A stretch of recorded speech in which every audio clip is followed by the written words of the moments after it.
Today's story is a classic, scary cabin in the forest story, but with a very big plot twist at the end.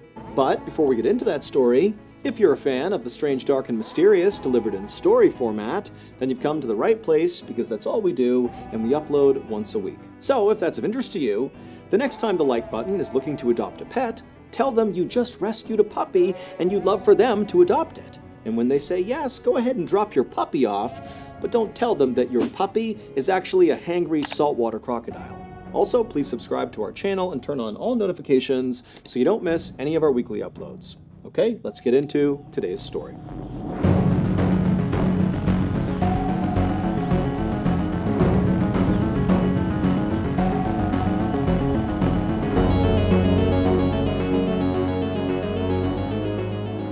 On the night of October 17, 2019, a 47-year-old woman named Ada Quintal stepped out of her family's cabin in rural Michigan to take her dog for a walk and have a smoke. It was very late, it was about 1:30 in the morning. Now, this cabin where she was staying was very isolated. It was about a half-mile away from any neighbors, but Ada actually enjoyed the solitude. You know, she was surrounded on all sides by forest and swamps, and the wilderness actually made Ada feel a lot safer than when she was back home in the densely populated Detroit area where she lived full-time. And this was because just a few months earlier, when she had been back home in Detroit, she had been the victim of an unprovoked attack. She had been out in the city around all these people in broad daylight, and this guy came up to her and just jumped her, broke her nose, gave her a concussion, and then ran off. But the scariest part of this attack was not the fact that she had been brutalized. It was that this guy did not appear to have any reason to attack her. He didn't know Ada, and Ada had not been robbed or anything. It was like he just randomly identified her and attacked her. And the guy had never been caught. And so this ordeal had had such a profound impact on Ada that it really began to affect her health, both mentally and physically. She started to just kind of decline. And on top of that, she had been laid off from her engineering job, and so now she was unemployed and seriously depressed. And so recently, when Ada's uncle had called her and offered to pay her to come out and live in this two-story family cabin and fix it up for the winter, Ada had jumped at the chance. I mean, not only would this solve her unemployment issue, but also she loved this cabin. It had been in her family for 75 years, and some of her fondest childhood memories were in this cabin. And so she looked at this as a chance to kind of get away from the city and just be in her happy place and kind of reset and recover from the trauma of the attack. And so for the past week, Ada and her boyfriend had been staying in this cabin and doing small repairs and cleaning it up. But 2 days earlier, her boyfriend had had to leave and go back to the city where they were actually fixing up another property, a condo. And so now it was just Ada and her dog. But that was totally fine with Ada. She liked being out here by herself, so this was no big deal. But tonight, she was feeling frustrated because she couldn't sleep. About an hour earlier, she had taken a pill to help her sleep, but so far it hadn't worked, and so she was feeling kind of wired and anxious. And so she had decided to go on a walk with her dog in hopes that that would clear her mind and allow her to finally get some rest. Now, these roads that surrounded this cabin were kind of small and zigzaggy, and there weren't any street lights. I mean, this is not exactly a good place to go for a nighttime walk. But Ada knew this place like the back of her hand, and she also carried a 9mm pistol in her pocket, just for protection. And so after walking for a few minutes down one of these dark, winding roads, Ada's dog stopped to relieve himself on a bush. So as the dog was going to the bathroom, Ada just casually smoked and waited. But at some point, the dog just stopped going to the bathroom, turned slightly, and began growling, and its ears perked up, and it was looking off into the darkness right ahead of them. And so Ada instinctively took her flashlight and raised it up and aimed it in the direction her dog was looking. And right away, the cone of light illuminated these two eyes looking right back at Ada. And immediately Ada knew what she was staring at. It was a mountain lion. And so doing her best to stay calm, Ada slowly reached into her pocket to pull out her gun, but before pulling it out, the two eyes blinked shut, and then she heard it kind of turn and run off into the forest. It was gone. Once Ada was sure the mountain lion really was gone, she breathed a sigh of relief, and then very quickly tugged on her dog's leash. They turned around, and she hustled back towards the cabin. When Ada reached her cabin, which was all lit up because she had left all the lights on before she had left, she jumped up the front steps, she opened up the door, she went inside with her dog, and after letting her dog off the leash, she shut and locked the door. Then she grabbed her phone and texted her boyfriend to tell him about this mountain lion.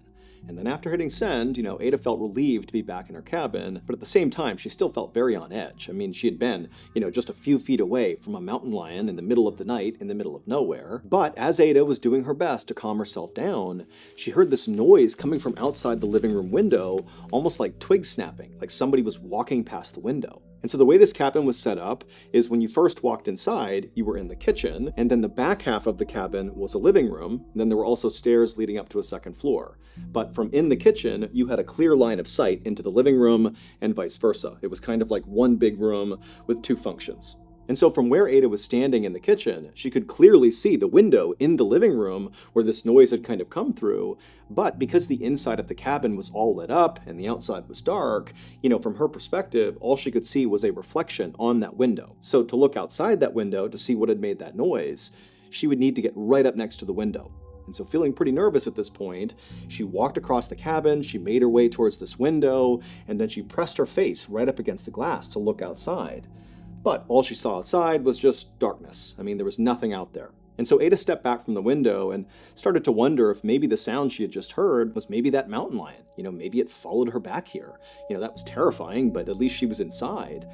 But also she was thinking to herself, mountain lions are not known for being aggressive towards humans, and they wouldn't come up to her cabin like this and prowl around outside. That's just not what mountain lions do. But Ada didn't really have any other explanation, and so she told herself, it's gotta be nothing, there's nothing out there, this is a safe place. And so she kind of forgot about the noise, and she took off her coat and put her stuff down, and then she sat down on the couch in the living room, turned on the TV, and tried to relax.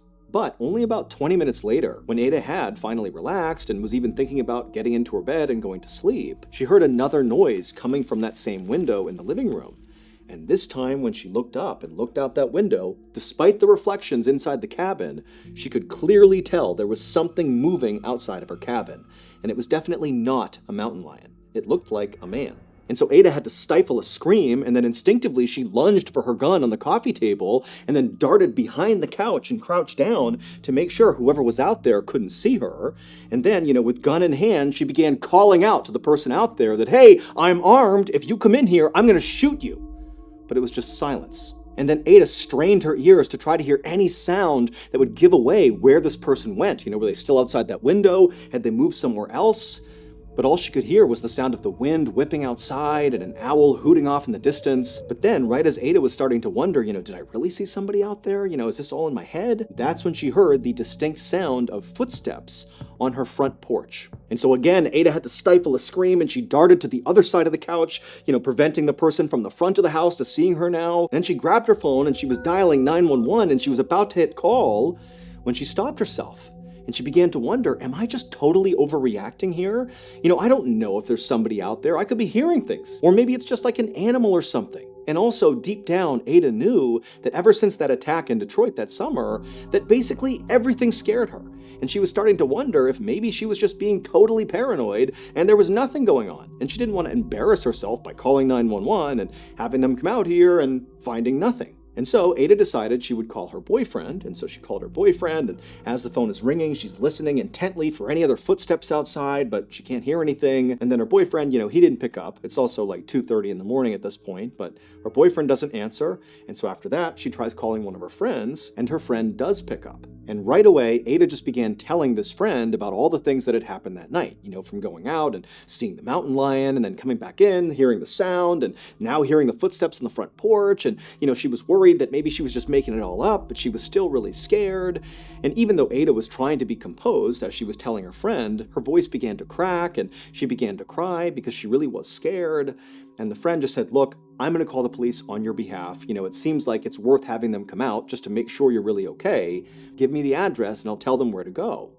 And so Ada would give her friend the address, but she told the friend, "Thank you, but do not call right now. Just please stay on the phone for a minute and let me just do a quick investigation. Let me look out the windows, and just really make sure that this is nothing before you call the police."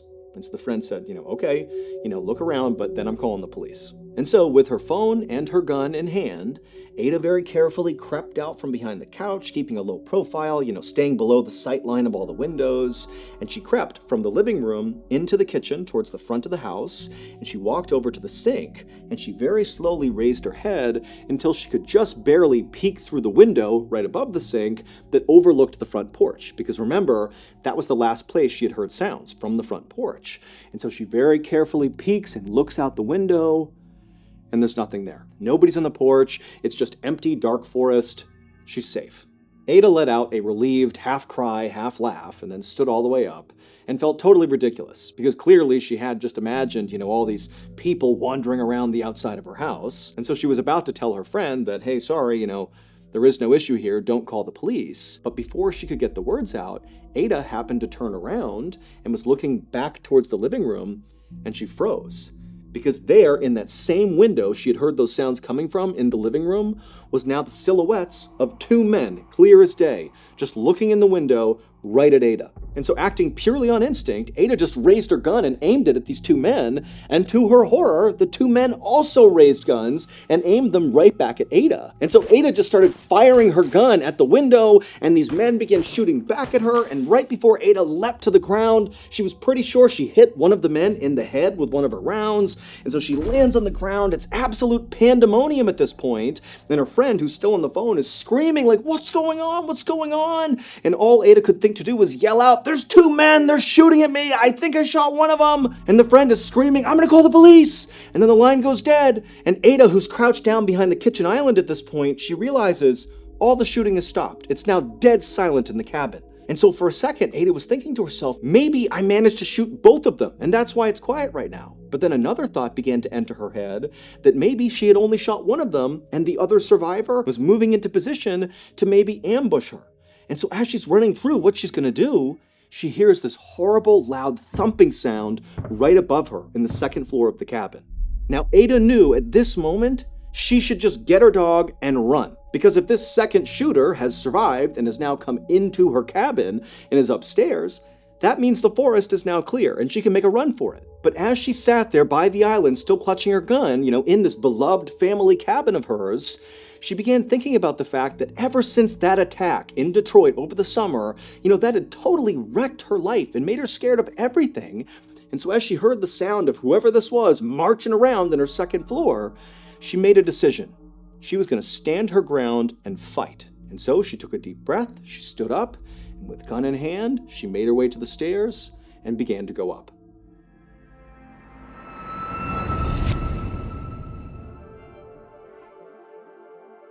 It's no secret that a lot of the stories I've covered over the years are about real people who have been victims of just unspeakable violence. And so that's why, back in April of 2022, we decided to launch the Mr. Ballin Foundation, which was established to honor and support victims of violent crime and their families.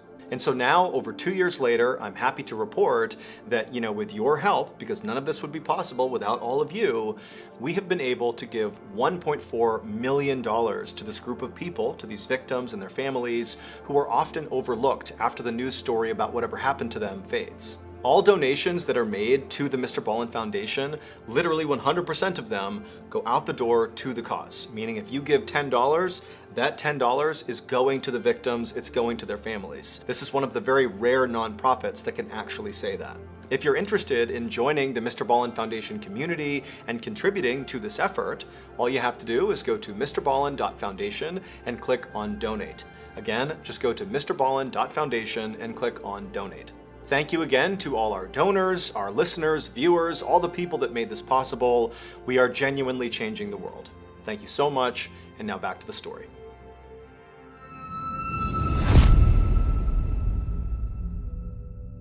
The police arrived at the cabin about 30 minutes later because Ada's friend did call the police, and she warned them that as far as she knew, there could be at least 2 gunmen there, and maybe Ada had shot one of them, she wasn't sure. And so when the police arrived, they showed up, guns drawn, and they walked up to the cabin and they searched the outside, but there was nobody out there, it was silent.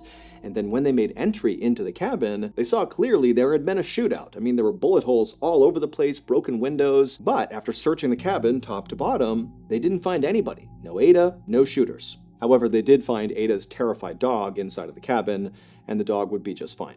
Now, once the cabin was secured of any threats, the police would do another comprehensive search looking for any evidence that would kind of tell them, where Ada or these shooters had gone. And during this secondary search, they would find Ada's shoes and her cell phone on the roof of the cabin, and they would also find her gun on the ground not far from the roof, suggesting maybe she had fallen off the roof or jumped from the roof, but they were kind of located roughly in the same area. And during this secondary search, they wouldn't find Ada or the gunmen, but they would find Ada's cell phone and her shoes on the roof of the cabin, and they would also find Ada's gun on the ground not far from where her shoes and cell phone had been found. But that was it. Police immediately launched a massive search in the forest surrounding the cabin, but despite looking all over the place, they could not find any signs of Ada or her attackers. Police checked local hospitals to see if maybe the man that Ada had shot had shown up seeking medical attention, but as far as they could tell, he hadn't. And so pretty quickly, the police theorized that maybe there were no gunmen. Maybe what really happened here is Ada's boyfriend attacked her, and he was responsible for whatever happened to her. But when police checked on Ada's boyfriend, it would turn out he had a rock-solid alibi. He had been with Ada's adult son at the time Ada had gone missing, and Ada's own son said, yes, for sure, he was with me. He did not do this. But after that, the police thought, okay, well, maybe if Ada's boyfriend didn't do this, maybe he hired other people to hurt Ada. But there was no evidence of any strange financial transactions, and as far as they could tell when they did some digging, there was no strife in Ada and her boyfriend's relationship. So there was no clear reason why he would want to hurt her. And so that lead also kind of fell flat. Police would confirm that Ada was attacked that previous summer by this random guy in Detroit, and so for a little while they speculated that, maybe this guy, this attacker, who had never been caught, had maybe tracked Ada down to finish off the job. But that seemed so far-fetched and just unlikely that basically was shut down as well. And as the days passed, the evidence that was coming in only made the case more confusing. For example, there were all these bullets fired during this big shootout in the cabin, and when they examined the actual bullets they extracted from the walls and the floor and the ceiling, they were all from Ada's gun. However, outside and inside the cabin, they found all these different shell casings, suggesting that those bullets had been fired from different weapons, i.e., maybe the attacker's weapons. And so as the weeks passed by and Ada and her attackers were not found, people began to speculate that, maybe this was all an elaborate setup by Ada just so she could disappear. Or other people thought maybe she was abducted by aliens. There were lots of theories surrounding this, but basically nobody knew what happened. And then pretty soon, the case just went completely cold. That is, until December 21st, 2019, so about 2 months after Ada's disappearance. And on that day, Ada's family decided to drain a pond that was near that cabin in the woods. At this point, the family was so desperate for closure that they were prepared to do just about anything to find Ada and to figure out what happened to her. And so even though this pond had previously been searched by the police, they drained this pond, and sure enough, they find Ada. She was deceased, and her body was found about 300 yards away from the cabin, and she was covered in only about a foot of water. Now, initially, the speculation was, well, here you go. She must have been chased out of her cabin by these attackers, and she was shot and killed, and this is where she fell. But after a quick examination of her body, it was clear she had no bullet wounds on her anywhere.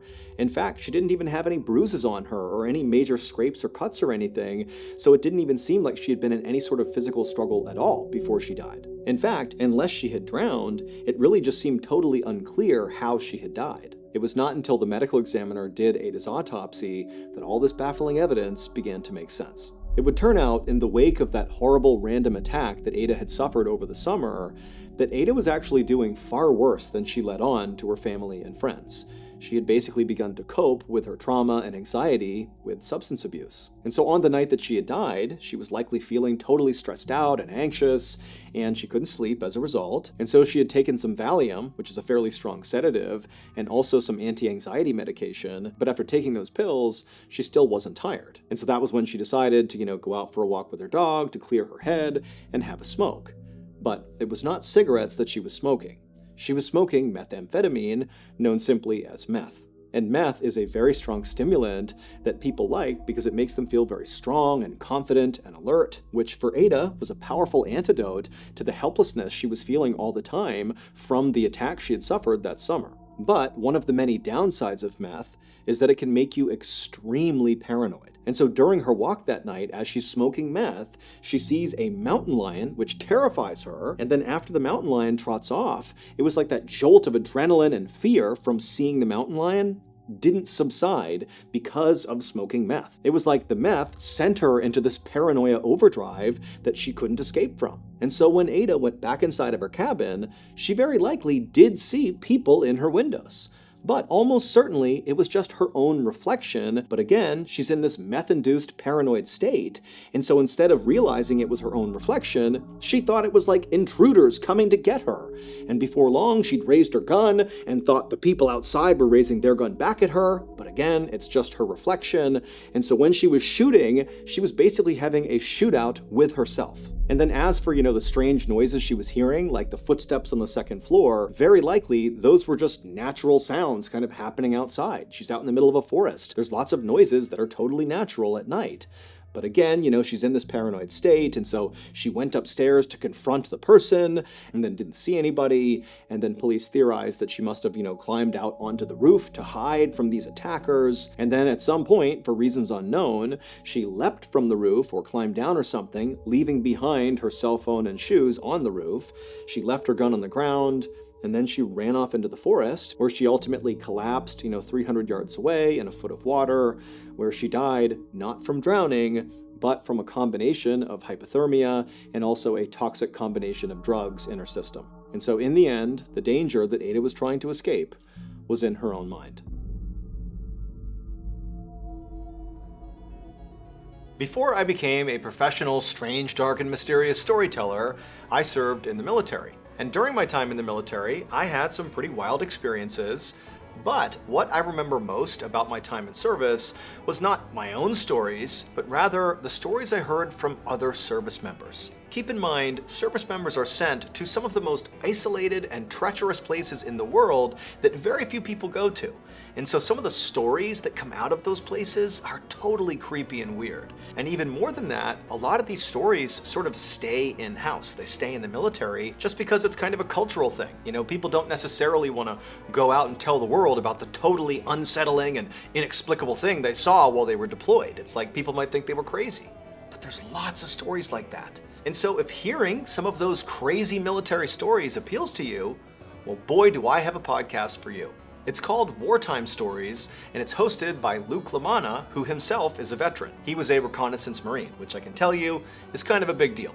And so because he has access and placement, he's been able to extract some of these stories from the military, and he shares them on the show. And if you wanted to kind of generalize the types of stories you're going to hear on this podcast, it's like the strange, dark, and mysterious meets the battlefield and beyond. The Wartime Stories podcast is free, and it's available on any podcast platform. So all you have to do is, go to your favorite platform and look up Wartime Stories, or you can search for Ballin Studios because it's produced under Ballin Studios. You click on the show, give it a follow, and boom, you can start your binge. New episodes drop every Monday, so if you're a fan of the strange, dark, and mysterious, well, you got yourself a brand new weekly show.